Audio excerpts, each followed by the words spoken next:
عید کی خوشی ہم کیوں مناتے ہیں؟ پہلے میں یہ تھوڑا سا واضح کر دوں کہ رمضان کا مہینہ اللہ نے پورا ایک ہمارے لیے خوشی کا مہینہ بنایا ہے، جس میں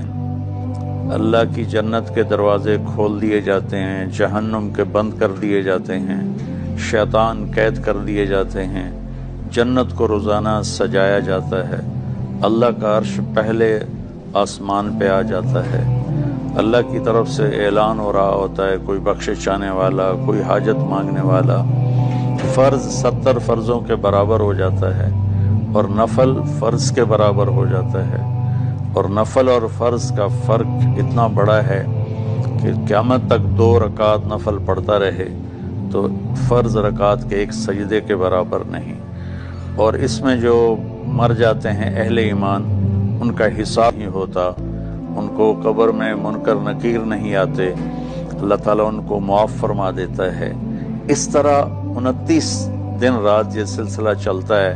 اور آخری رات پھر اللہ تعالیٰ اعلان فرماتے ہیں کہ میرے بندوں نے رات کو قیام کیا، یعنی تراویح کی نماز پڑھی، دن میں روزہ رکھا،